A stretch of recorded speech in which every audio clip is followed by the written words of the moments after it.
On the right, we can see the plan that I have devised for how to solve this task. And at first glance, it can look complicated, but I think that together we will see that it's not that complicated when we get to actually writing the code. There are a few steps here. The first thing that we do is that we initialize a list, and then we print some instructions to the user so that they know what to do. And then we start reading numbers in a loop. And if the number is equal to -1, then we shouldn't read any more numbers. But if it isn't -1, then we should append the number to the list, and we should keep going here in this loop until we get the -1, because then we are done reading numbers. And I think we will start by implementing that bit. So I'll create the script and I'll write the code for this bit before we talk about the last bit here. So I'll create the script, create the main function, and write the code for this here.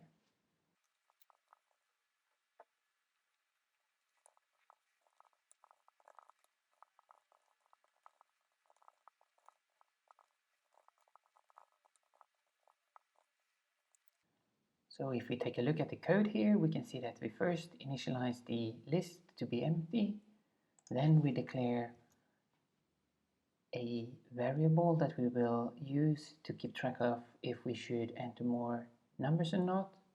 Then we give some instructions to the user, and then we come to the loop where we read the numbers, the one that we have here on the right.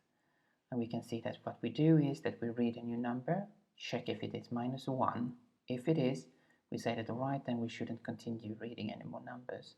But if it's anything else than -1, we just append the number to the list.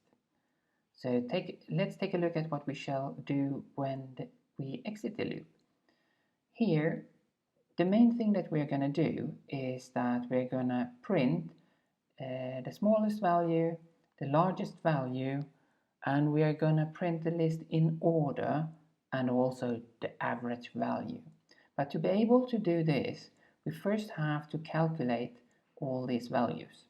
So the first three things here is about finding out those values, and then the last thing here is about printing them. So I'll add a code for it, and then we can take a look.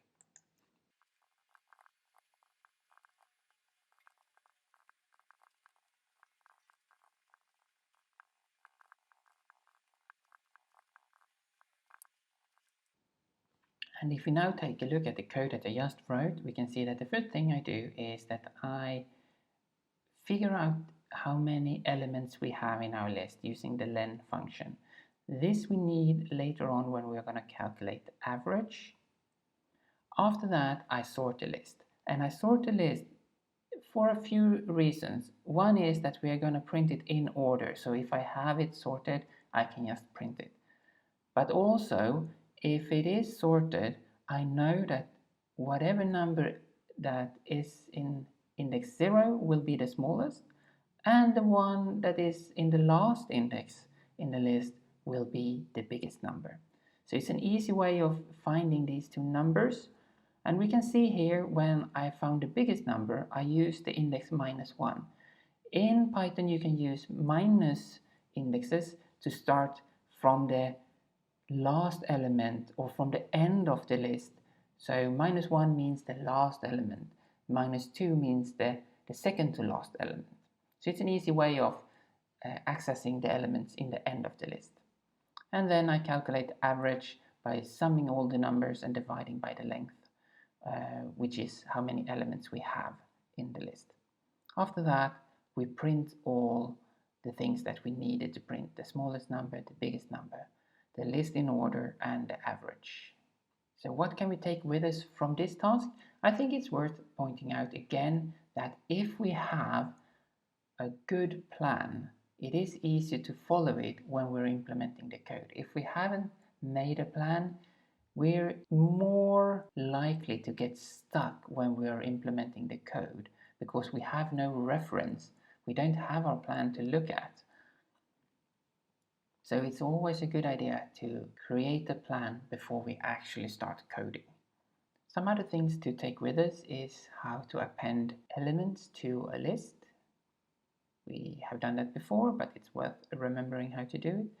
We can find out how many elements there are in a list by using the len function. Also how to access the individual elements. And we can see we can start from the beginning of the list or from the end of the list using a negative index.